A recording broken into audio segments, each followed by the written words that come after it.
Meeting is being recorded.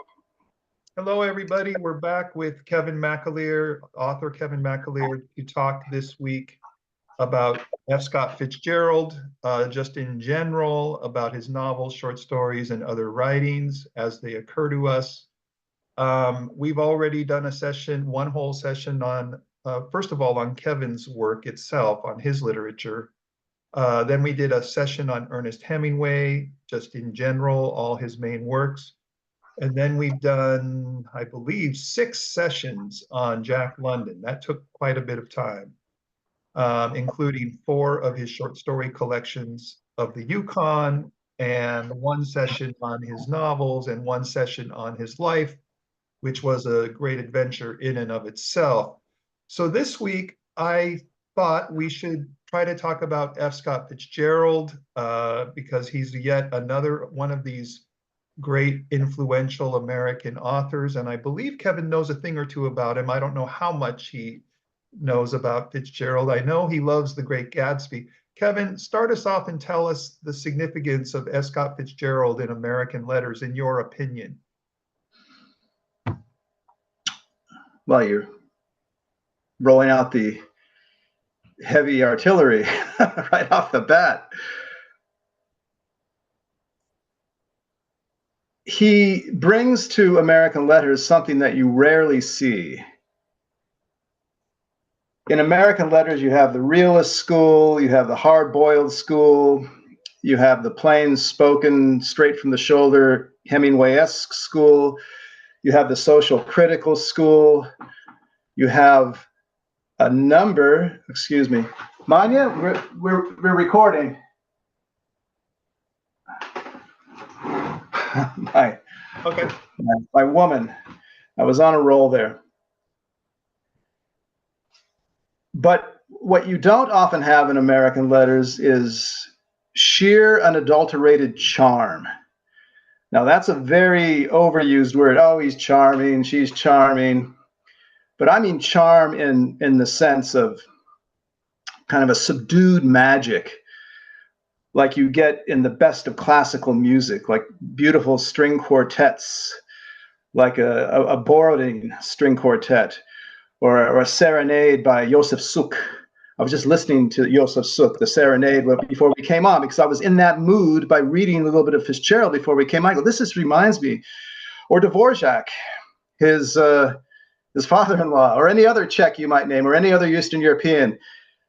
This kind of lyricism, this sort of lyricism in a minor key, you don't get that in too many other American writers, or at least I would challenge someone to tell me right off the bat who that might be.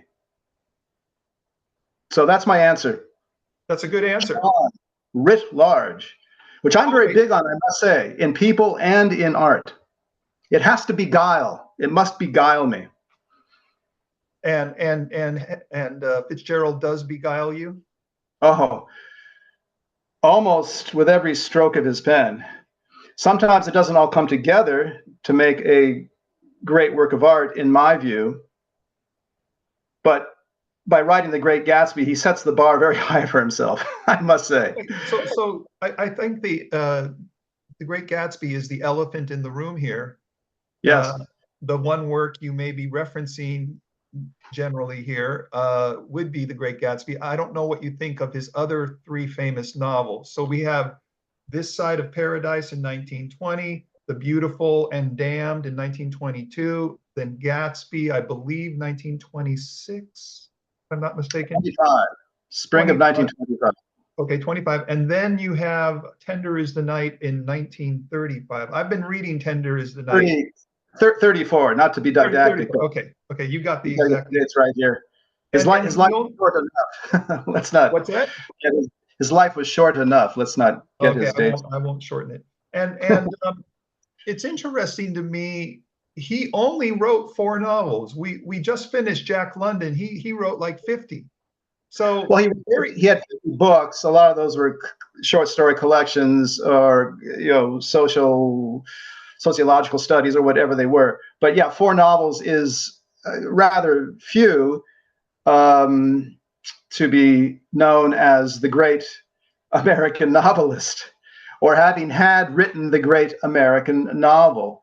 And some people count The Last Tycoon, that's his incomplete novel that, it was incomplete at his death. It was his Hollywood novel. And I don't think it's much. I think his old Princeton pal, Edmund Wilson, the critic, did a great job of publicizing that after his death. Like, what could have been his greatest work. Oh, what a tragedy. I'm not so impressed by it. I think it's rather flat. I have an alternative to that so-called Hollywood novel that we can talk about later that Fitzgerald did write, which is somewhat unknown. Okay, so let's start with Great Gatsby. Since that, we'll take them in order. And if you don't want to talk too much about the non-Gatsby novels, we don't have to, but we'll feature the Great Gatsby primarily here. So, have you ever read, or do you know much about This Side of Paradise? Yes, I read it very early on, and I read it once. I never went back to it. I wasn't impressed. Okay. It didn't, because I had come to it naturally via The Great Gatsby. You read The Great Gatsby, you say, I got to read more of this guy. But he hadn't ripened at that age. He was 23 when it was published, had written it earlier, obviously, 20, 21, 22. And it's about a kid at Princeton, very autobiographical, who is a bit wild, has little flings with various, what would come to be known as flappers, jazz age girls, and drinking gin in the rumble seat with your flapper, this kind of thing. That got him his rep for being the bard of the jazz age. I didn't see much in it, to tell you the truth. Okay. It seemed to me rather diffuse, and I couldn't even begin to tell you what it was about because it just didn't have this artful cohesion that something like The Great Gatsby had, that just comes together and it haunts your memory. Didn't do it for me, that book. A lot of critics criticized it. He published that with them. Well, it was criticized when it came out for lack of structural expertise. Indeed, I didn't know that, but I just you felt it. It wasn't. It's a first novel, 23-year-old guy. But the lyricism, I also recall he was a great wordsmith, and there are some sentences you just went back and reread just for the beauty of the sentence. Got it. Like a beautiful musical phrase. You're listening to something on YouTube or on the radio via YouTube. Well, on YouTube in this example, and you hear that, and it's like, well, what was that? And you click on it again. You put it back 30 seconds so you can rehear that phrase. I would do that with Fitzgerald. I think even in everything he writes, I would do that. I still do that. It's that musical quality he brings to everything that he touches. It's very poetic, and This Side of Paradise is a poetic line from another author. I forget which author, but it's from one of his poems. And as we know, Tender is the Night is a line from the Keats Ode to a Nightingale. So even his titles are kind of from a poetic background. Yes. And so what about the next novel he wrote in 1922, The Beautiful and Damned? Have you read this, or do you know? Yes, I recommenced it for the second time. I'd read it a long time ago, and I liked it. I remember liking it. Maybe because I was coming off of This Side of Paradise, and I thought, okay, good, I'll cut him some slack. At least it's better than This Side of Paradise. It's a pretty good novel. It's about a young kid. I see. At my age, you keep thinking of people who are, if they're under 30, they're a kid. A young man. What is his name? Anthony Patch, I think. And I believe that's it. Yeah, and he has a girlfriend, later to be his wife, Gloria, and they're basically sitting around waiting for his inheritance. They're waiting for some uncle or great uncle or someone to die who has no progeny, and so he's going to give this legacy of his to his great nephew or whatever the relationship is. And basically, Anthony and Gloria, they go on a tear, for years, it seems. Dissolution, getting drunk, just not doing a thing, but sitting on their hands basically and waiting to inherit the money, which is a substantial sum. It's not just 100,000, 200s in the millions, I think it was. And then finally, the old codger kicks the bucket. But at this point, they have become sort of a sad simulacrum of their earlier selves. A lot of the joy has been sapped from their marriage. They've been tearing into each other over the years. Gloria has lost her youthful beauty, as Fitzgerald always put. Like, you're 27 or 28, you've lost your youthful, your youthful aureole, or whatever it is that conveys that certain youthful charm you had. And he's a drunk, and that's how we leave them. They've got the money, but their life is in tatters. So it's sort of a cautionary tale. And I remember another short story of Fitzgerald where he does that too. He talks about, it's a short story called The Diamond as Big as the Ritz. And that's a very famous one of his. It's about a man out in the middle of nowhere, Montana, I think, who has this diamond as big as the Ritz-Carlton Hotel in New York, but he can't really do anything with it, because if he tries to sell this thing, then it's going to wreck the market for diamonds, and he'll ultimately not, be accruing much wealth in the long run through that kind of move.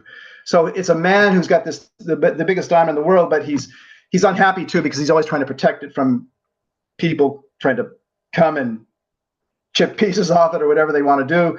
They're not going to haul it away.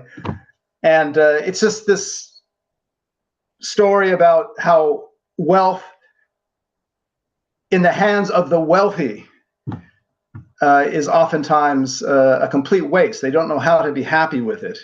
And that's also a theme you have in The Great Gatsby with Daisy and Tom Buchanan and their ilk, how they have all the material wealth you could hope for, but somehow there's a certain glumness that pervades their lives. Okay, so let's transition then to The Great Gatsby. You said 1925 was the year it was published. Is this the great American novel? Is it the best of Fitzgerald's works? It's the best novel he ever wrote by far, yeah. And I don't think we have to recap the story, do we? I think anyone who's looking at this video now knows the story. They've seen one of the movies at the very least, right? Well, just for the sake of formality, just give it a brief sketch. We don't have to get into too much. Okay, well, there's this fellow named Gatsby. Self-named. He used to be named, his name was originally Jay Gatz. And I'm going to really cut corners on this, but he fell in love at a certain point in his life with this Daisy. She's a rich girl, and he's a poor boy, and he's going off to the First World War as an officer. That splits them up for a period, and when he comes back, she's married to this fellow named Tom Buchanan, who's a real rich boy, plays polo, and went to Yale, I believe, was the school. And so Gatsby comes back. He's got no money. He's got nothing. He doesn't even have his officer's commission anymore because he's been, discharged. And what now? Well, I'm giving you a lot of the story that we only get later on in the book. So I'm starting giving you the story from the front to back. But there are a lot of flashbacks in The Great Gatsby. Because when we meet him, and now here in my telling of the story, he is this fabulously wealthy man who's giving these magnificent parties on Long Island, in West Egg, and the Buchanans are in East Egg. There's some kind of symbolism between the West and the East, one's western side of the bay and eastern side, but I won't get into that. And what it turns out is that in the intervening period from when Jay Gatz went off to war and then comes back and then discovers that his great love, Daisy, has married this Buchanan fellow. And then a few years hence, Jay Gatz has become Jay Gatsby and has accrued enormous wealth. We don't know how. We don't know how. But he has moved in, across the bay in West Egg, across the bay from East Egg, where the Buchanans are, and throwing these magnificent parties every weekend over a summer in the hope, we find out this later, in the hope that she might just somehow wander in someday, some night, and discover, oh, what's this? This is wonderful. And isn't that Jay? Something like that. That was his hope. And, he doesn't get the girl finally. It's a tragic ending. He dies. He's shot and killed. And it's a story of failure. And this is important to say because almost all of Fitzgerald's stories, and at very least, I should think his novels, end in some kind of failure. Either big failure, like the death of Jay Gatsby, or in smaller failures, but big enough, tragic for those involved in the certain episode.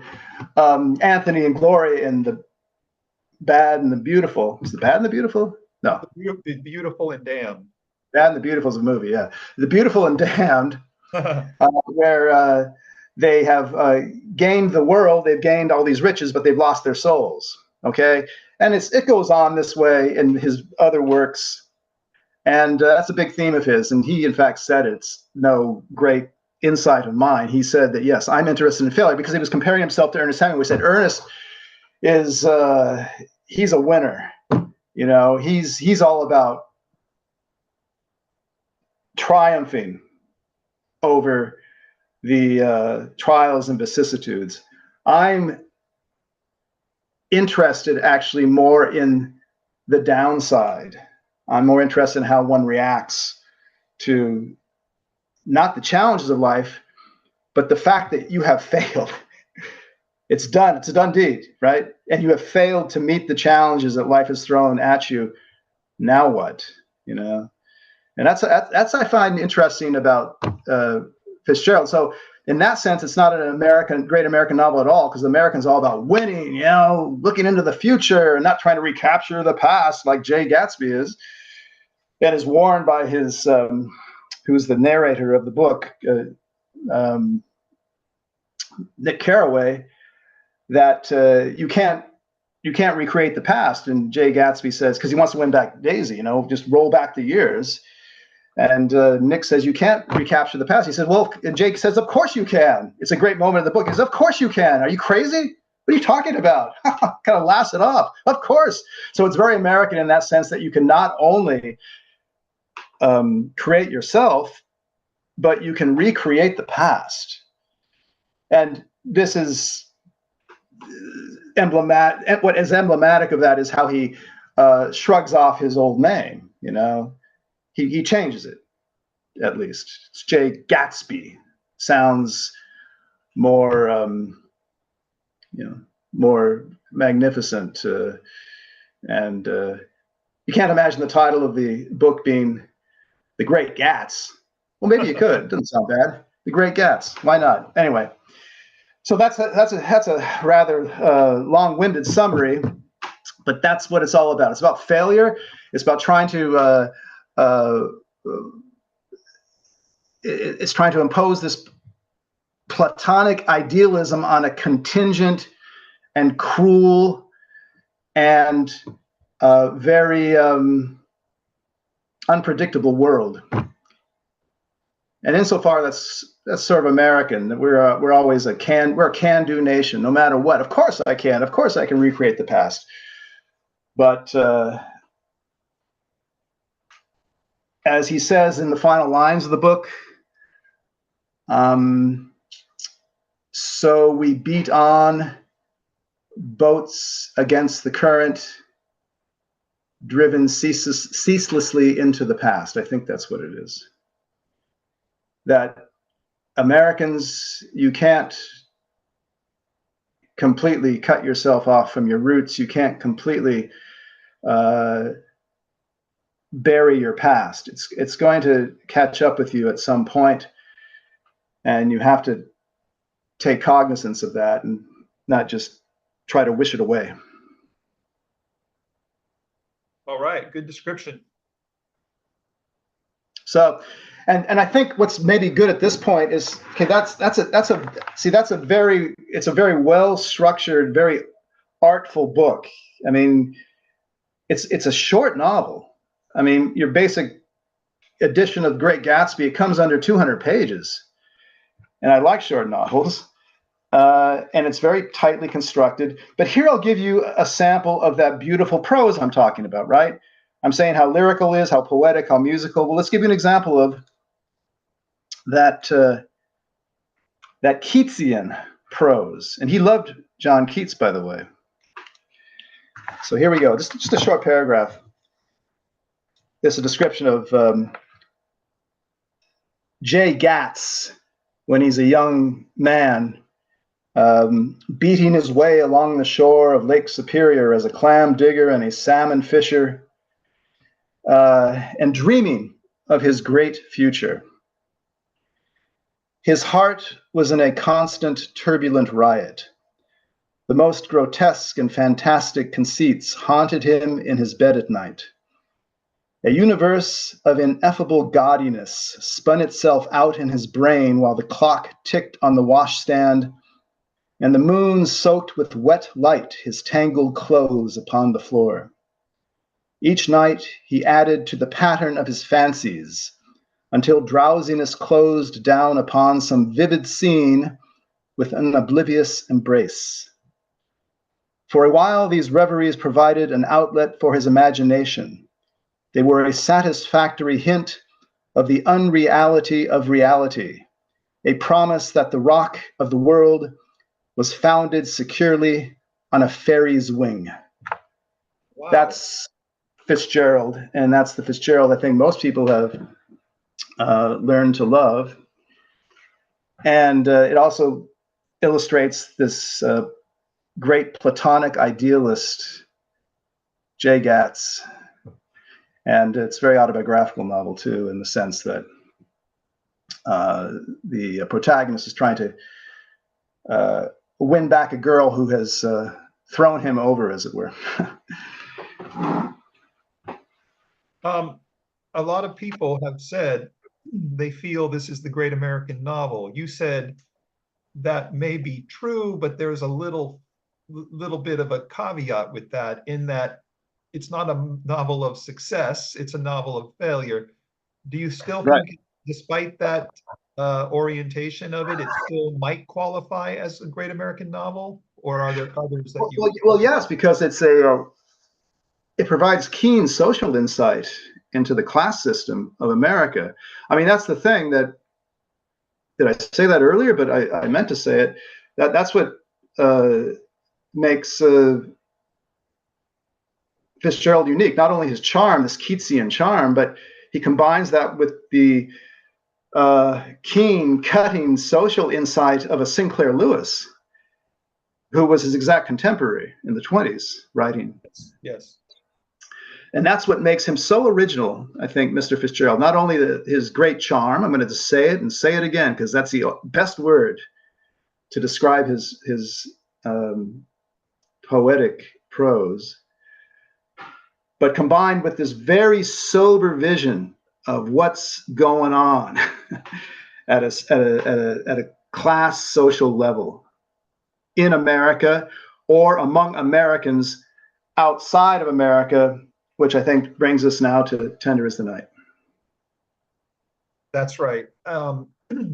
Let's do Tender is the Night, but real quick, when you talk about the great American novel, you said I probably know more about that than you would on what the competitors would be for that. The names I often hear are Huckleberry Finn by Mark Twain, Moby Dick by Herman Melville, and Great Gatsby of Fitzgerald, and Sun Also Rises by Hemingway.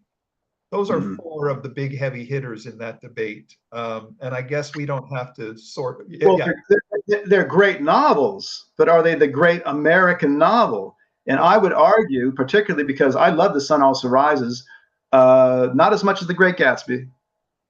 Hemingway could never write a paragraph like I just read. Never. He wouldn't want to.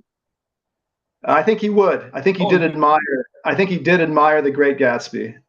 He says it, in fact, and he did admire this ineffable prose of Fitzgerald. He knew he wasn't capable of it, so you do something else, but you can still admire it.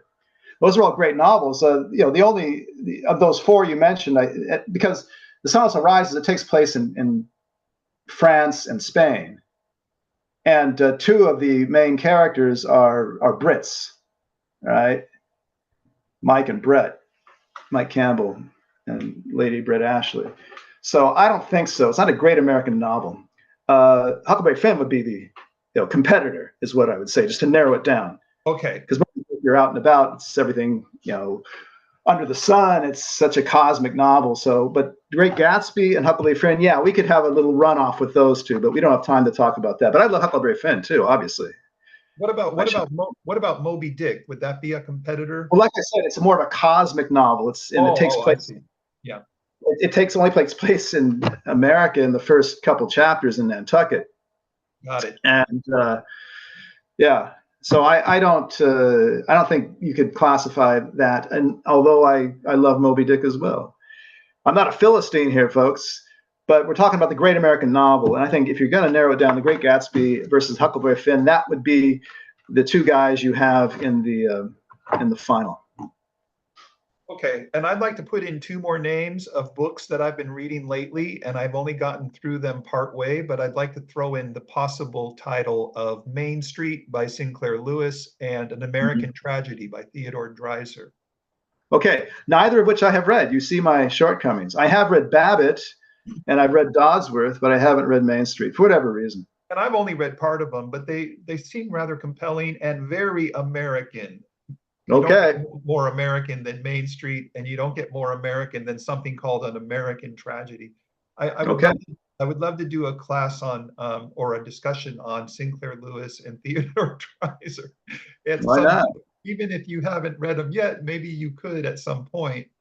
I've read those particular ones. Okay, good. But I love Dreiser. I mean, he always gets a bad rap for not being able to write, as being a very awkward writer. He's no Fitzgerald. He's not even Hemingway, right? And I can assert that myself.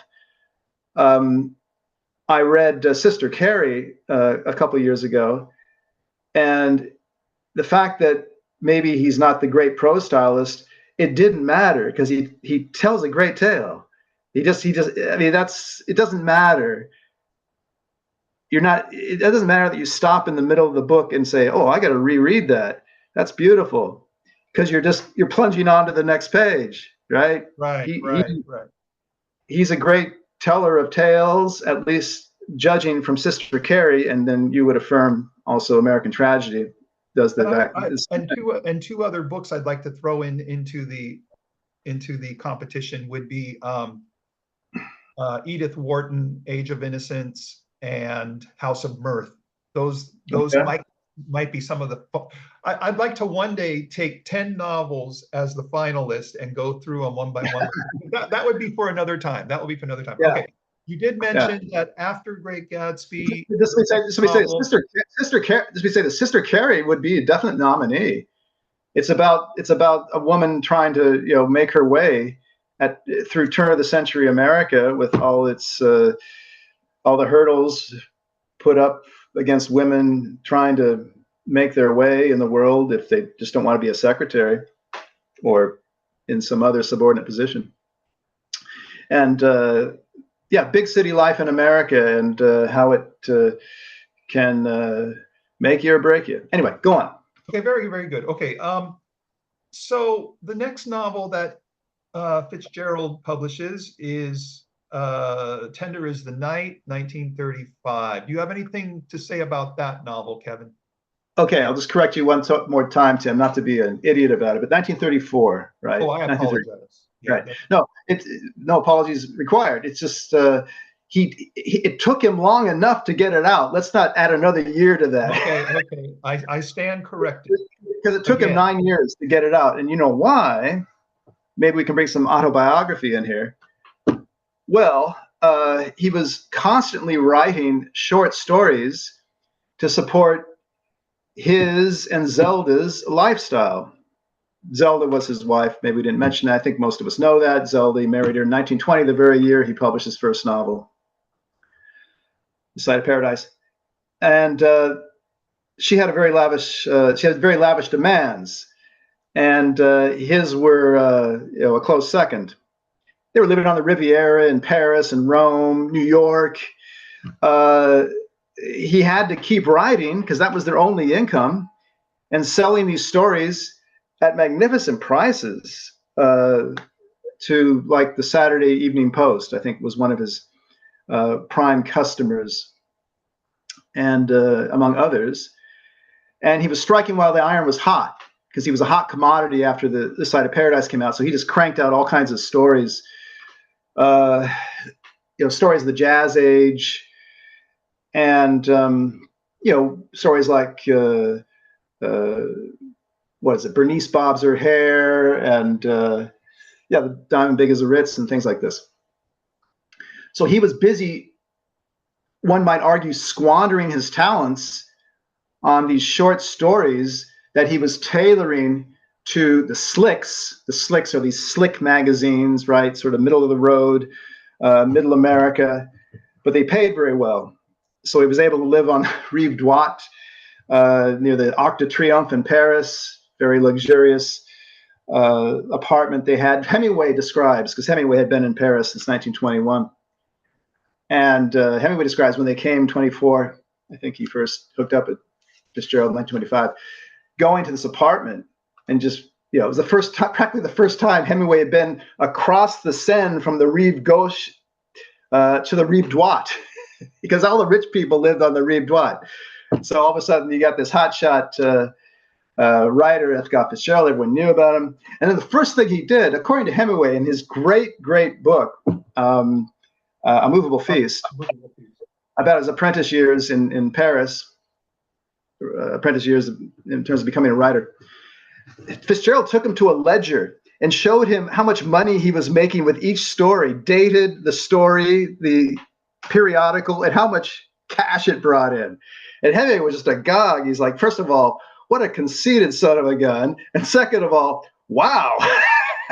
Because Hemingway was still struggling at that point. He hadn't published anything really except short stories in little magazines. And In Our Time was coming out in that year. But anyway, that's a sidelight. So Fitzgerald had a lavish lifestyle, and he had to keep writing short stories to keep up with it. And another thing we have to mention here, from a very young age, at latest starting at Princeton, he was a full-blown alcoholic. I mean, it was very clear to everyone involved that this guy has a drinking problem. So, compounding the fact that you gotta keep writing little short stories for the Slicks, and then you're battling a hangover every morning when you go to your desk to write, and then you have this wild woman Zelda, who later in 1930 had her, I don't know if it was her first, second, third, or whatever, but the nervous breakdown that finally put her into the sanitarium for good. She'd been going in and out for a while, I think, and then I think she went in and out for a while after 1930. But then that cost big bucks, right? We didn't have, socialized medicine at the time. So these three factors, I should think. And then he had his daughter. He's trying to put through school, put through a good college later on. He had a lot of self-imposed demands, and demands that just were a fact of his life.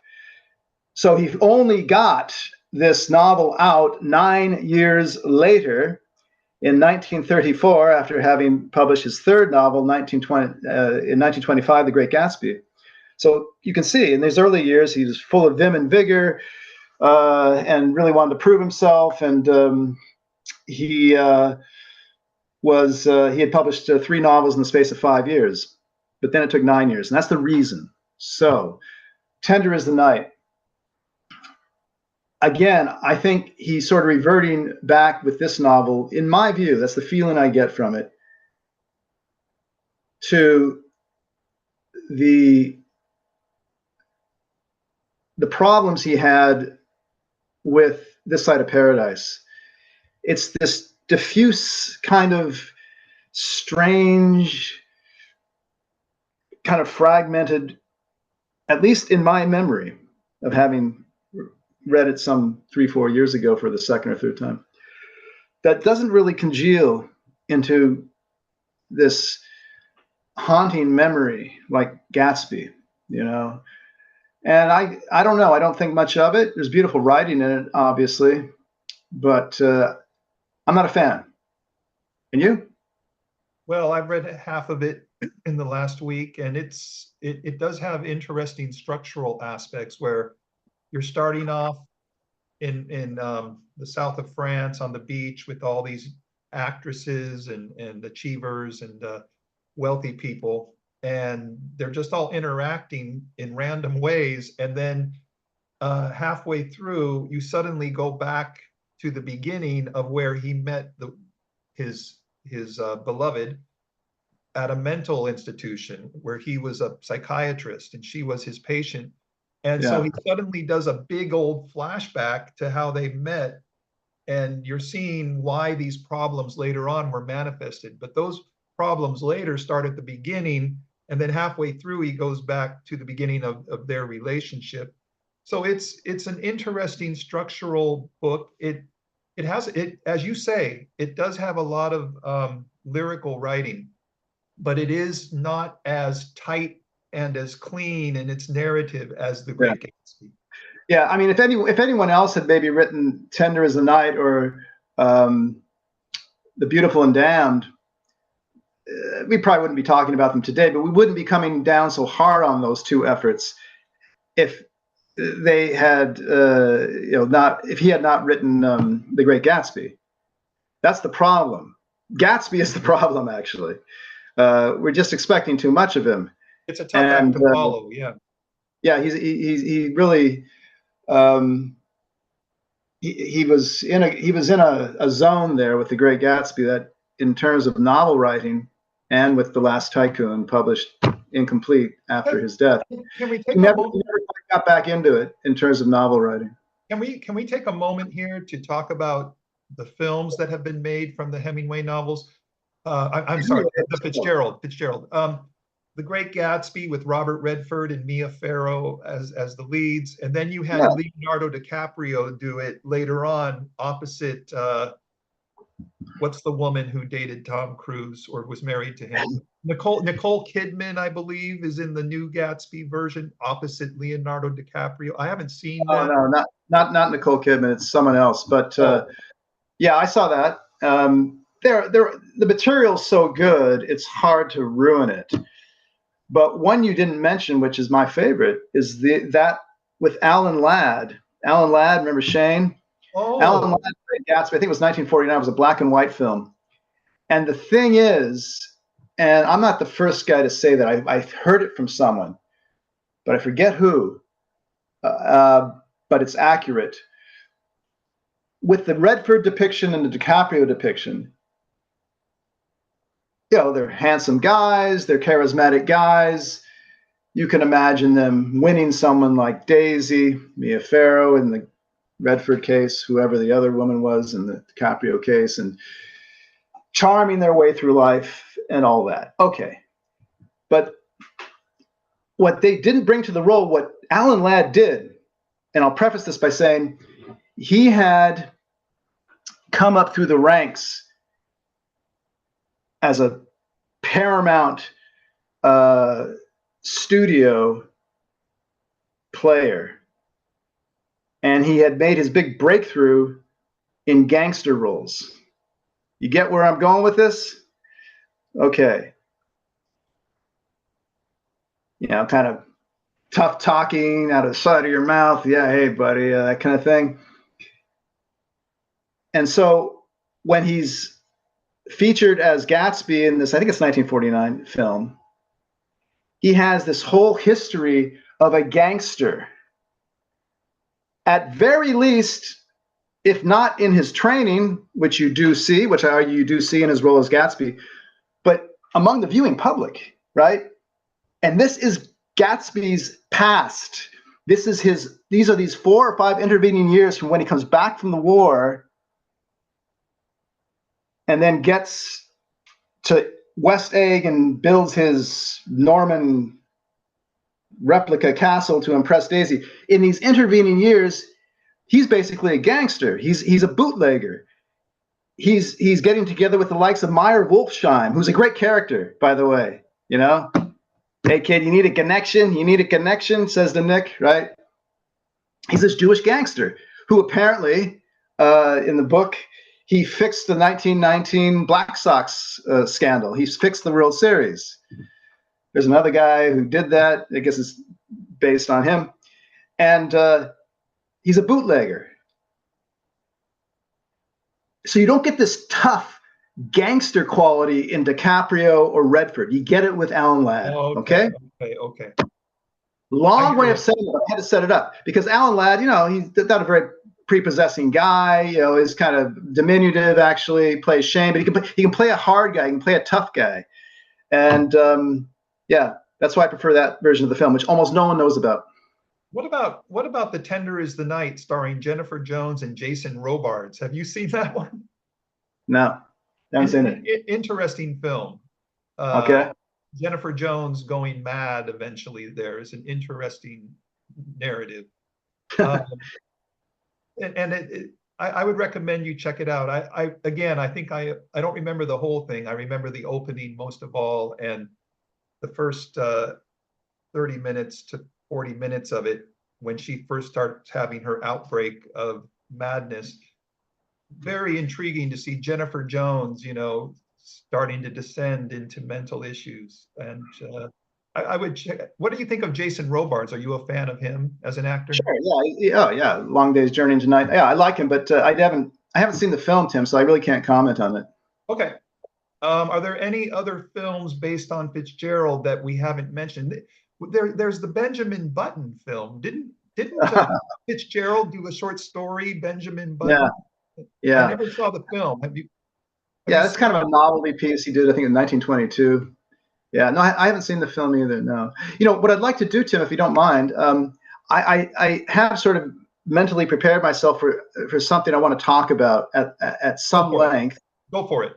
Which might be informative for our viewers, and that is the following.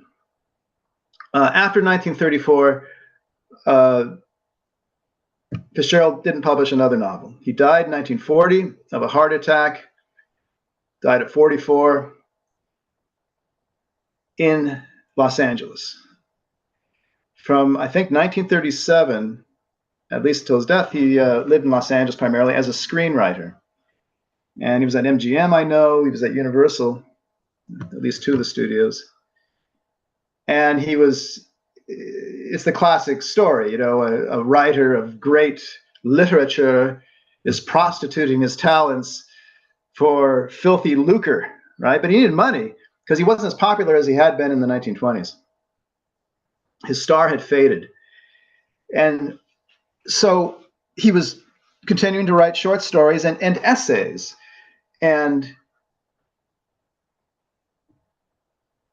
I saw an interview with Gore Vidal a while back, and the interview asked him, what do you think, do you think people will still be reading your novels 50 years from now? This was shortly before his death. And he said, no, I don't think so. I don't think my novels, it's the rare novel that survives beyond its time. but I think and I hope that they'll still be reading my essays. Gore Vidal was a great essayist, and I love essays too. And the interviewer asked him, I think this was his answer. He said, "Why do you think the essays will survive?" He says, "Well, the essay as a form has a greater survival rate because it's such an intimate voice that the reader can really tune into the voice." And I don't know if that's a complete enough answer, if I'm even giving you the completeness of his answer for why an essay should survive beyond a novel. But anyway, I think Fitzgerald is a great essayist. And in the mid-30s, he went through a kind of a crisis.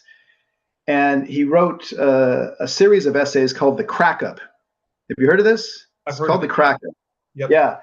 And it's been anthologized. You can get it very easily these days. And it's about how, essentially, he had a crisis, an identity crisis. And what it boiled down to was that he had been trying to be the hero of his dreams all his life. All things for all people. Trying to be a people pleaser in this, that, or the other way. Trying to be some big hero of his own imagination and everything else. And he realized at a certain point, this is 1935, I think. He's 39, 38. I can't do it anymore. I got to concentrate on one thing, being a writer. Just concentrate on being a writer. And I just want to give you a sense of his prose. That beautiful poetic style of his carries over from his fiction into his essay writing, I would argue. And just let me give you a short sample. I'll read from The Crack-Up. Bear with me, it's about a minute, but it will be a very brief minute. "I have now at last become a writer only. The man I had persistently tried to be became such a burden that I have cut him loose with as little compunction as a Negro lady cuts loose a rival on Saturday night. Let the good people function as such. Let the overworked doctors die in harness with 1 week's vacation, a year that they can devote to straightening out their family affairs, and let the underworked doctors scramble for cases at $1 a throw. Let the soldiers be killed and enter immediately into the Valhalla of the profession. That is their contract with the gods. A writer need have no such ideals unless he makes them for himself. And this one has quit. The old dream of being an entire man in the Goethe, Byron, Shaw tradition with an opulent American touch, the sort of combination of J.P. Morgan, Topham Beauclerk, and St. Francis of Assisi, has been relegated to the junk heap of the shoulder pads worn for one day on the Princeton freshman football field and the overseas cap never worn overseas." He's referring to when he was a second lieutenant in America in the First World War, and just before he was going to be sent overseas to be a big hero, the war ended. So what? This is what I think now.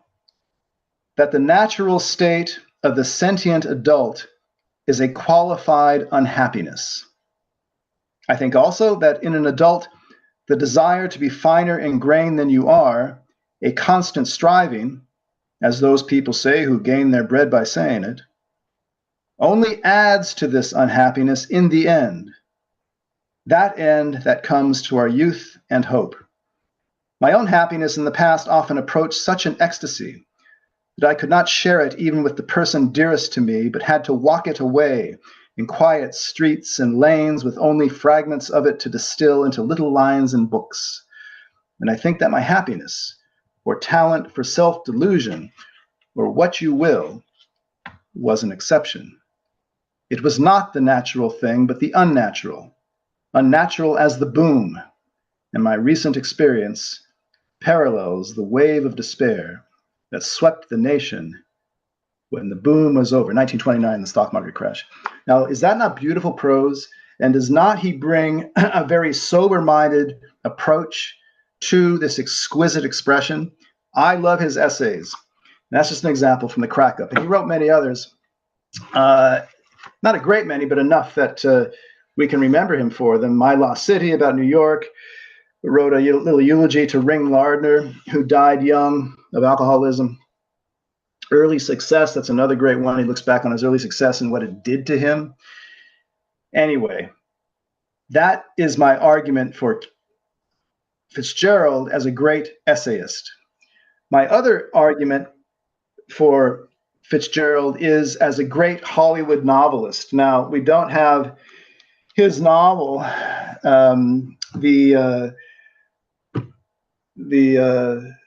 the Great Tycoon. What's it? Not the Great Gatsby. The last Tycoon. Yes. Okay. The Last Tycoon. I don't like that. I told you. I made it very clear. What I do like, however, is his series of short pieces that he published in 1939 to 1940 and beyond his death. They were published posthumously in early 1941 in Esquire by the editor Arnold Gingrich at the time, the editor. And these are 17 short pieces about a character named Pat Hobby. Now, Pat Hobby is a 49-year-old washed-up screenwriter in Hollywood. And he had his heyday in the silent days. But ever since then, ever since you've had to really finally write dialogue and be a writer, his career has gone downhill. But he's been hanging on by his fingernails.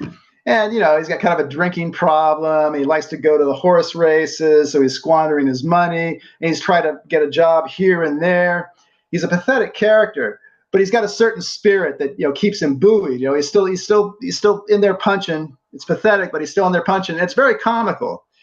And Fitzgerald did envision these 17 pieces submitted to Esquire over a year and a half or so as composing a book finally, as finally composing a book. And now it has emerged as a book. And this is, I think, is one of the main editions you'll see of it. Okay. Okay. And why did it just become forgotten after his death and they seized upon this Last Tycoon thing? Well, I think it was the pretensions of his buddy Edmund Wilson, that he wanted to, you know, this is a real novel and these are just a bunch of, you know, silly, frivolous stories. No, but Fitzgerald, this is what Gingrich says in the introduction to this book, he had envisioned this as a book, as a complete book, as a portrait of the screenwriter, as a stumble bum ne'er-do-well. How's that one? And in fact, I will just say this at the end, that I use this as inspiration for my own third novel, postdoc, The Misadventures of a Ne'er-do-well Scholar, The Foreign and Other Misadventures of a Ne'er-do-well Scholar. This Pat Hobby character, along with Bukowski, they were the two inspirations for my own Steve McElhenney character in Postdoc. So I want to put in a word for Fitzgerald on that count. These are never mentioned in talking about Fitzgerald, never at all. But I think these 17 little short, they create a book of about 160 pages, little vignettes and episodes in the life of this Pat Hobby character. It's almost as good as something like What Makes Sammy Run by Bud Schulberg, right? Which I think is the great Hollywood novel, which was published just 1942, just a year or two after Fitzgerald's death. And in fact, Bud Schulberg knew Fitzgerald, and he wrote a book about him called The Disenchanted, but that's another story. Wrote a novel about him. So that's all I want to say. Are there any other questions? And we've got about 5 minutes left. So what I wanted to ask you here is, how was F. Scott Fitzgerald as a screenplay writer? Did he write any screenplays in Hollywood that are of note? He apparently toward the end he became pretty good by his own account, and he was still being employed, so that says it all. The one movie I remember he worked on that he got a credit on, because some movies he worked on, he didn't get a credit on. For example, he worked on Gone with the Wind, Really? but he didn't get a credit. Huh. And the story goes that maybe it's his version of events, that when they came to him with this job, I don't know if it was Selznick himself or whoever, they said, "Hey, Scott, we want you for this. You're a great writer. We want you to work on this great novel, but we don't want you to change a single word of Margaret Mitchell's prose." Why do you want me? I guess they meant the dialogue. They want to keep the dialogue the same, right? But he just said, "What are you talking about?" But yeah, I think he took the job. I think that's my understanding of it. And then whether they even used any of his stuff, but he didn't get any credit. But the one movie he did work on where he did get a credit, you see it at the end of the film or at the beginning, whatever it was, is Three Comrades, which is based on an Erich Maria Remarque novel about the 1920s in Weimar Germany. Okay. Yeah, starred Robert Young of all people. Father Knows Best. And yeah, so you got some films out there with his name on them. Do you know how many screenplays he was involved with? No, I don't. But what were his years in Hollywood though? What from when? 1937 to 1940. He died in December of 1940. So a good 4 years. Okay. And he was, and because Zelda, he never divorced Zelda or she him, because the whole time she's in sanitariums, and he's paying the bills for that, so he's taking responsibility for her. Right. But he was having an affair with Sheila Graham. It was more than an affair; they were actually a live-in couple. Sheila Graham was a gossip columnist at the time, up there with Luella Parsons and Hedda Hopper. Sheila Graham, originally by way of England, and she wrote a memoir about their time together called My Beloved Infidel, and that was later made into a movie with Gregory Peck as F. Scott Fitzgerald. It's very bad casting, I think. Peck is such a steady, noble, solid guy. He, just think To Kill a Mockingbird, and you got this crazed, artistic drunk Fitzgerald who's, he's barely keeping it together from day to day. And Deborah Carr played the Sheila Graham role. So yeah, very good. Wonderful summary of various aspects of the life and career of S. Scott Fitzgerald. Any final words before we move on to exiting this talk and preparing for next week? I think the interesting thing about Fitzgerald again is this obsession with failure. Okay. Which is absolutely not an American tenet. We're not into failure. We hate failure. We hate failures, or we ignore them. They don't count. Who got second place? Who cares, right? You always hear that. Who got second place? No one cares. You win or you're nothing, right? And he was concerned. He didn't only concern himself with who got second. He was concerned with who got last, who got the short end of the stick. And what now? That question, what now? Okay, very good. All right, Kevin. So I think we've covered everything on F. Scott Fitzgerald that we are able to do in this hour. Do we need to have another hour for short stories or any other aspect, or no? Okay, we've covered it. I mean, I love his short stories, but I think the two that bear mentioning that are really great stuff are Babylon Revisited. That's a later short story, I think 1933, 34. And it's about an alcoholic father who goes back to Paris to get his daughter from his ex-sister-in-law and her husband, who have taken his daughter away from him through some court ruling, it seems, because this fellow was influential in the death of the mother, this ex-sister-in-law's sister, and due to his alcoholism. Okay, it induced her death. It's a long story, but it's actually not a long story. But I don't want to get involved in. We're at the end here, but that's a great one. How he's dealing with his past.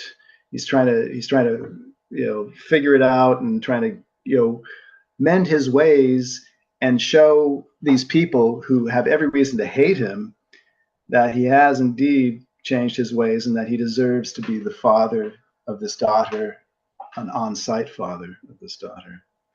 And the other short story that I'm very fond of, what is it? I just want to give it a mention. Oh, it's kind of a long short story. It's called Winter Dreams. And that's probably my favorite piece of his overall, apart from The Great Gatsby. It's very Great Gatsby-esque. It's about a guy who doesn't get the girl, and then he goes through life idolizing her, and then there's a certain ending that I won't give away, but it's impeccable prose. I think he wrote it like 1926, if I'm not mistaken, somewhere around there, where he's at the height of his powers. 1925, The Great Gatsby, 1926, Winter Dreams. I also, a title of a short story that is recalled to me is Bernice Bobs Her Hair. Is that anything? Yeah. Sure. Yeah, they're all kind of fun. Fitzgerald does humor quite well, particularly in these Pat Hobby stories. Okay. Because the whole time, I mean, one of the strings in the bow of the humorist is satire, and he had been doing satire from the very beginning. Okay. From This Side of Paradise, and it reached its peak, I think, in The Great Gatsby. There are many funny moments in The Great Gatsby.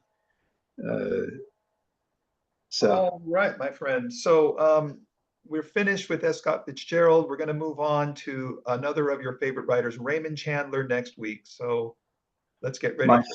My fellow Angelino, yes. All right, wonderful.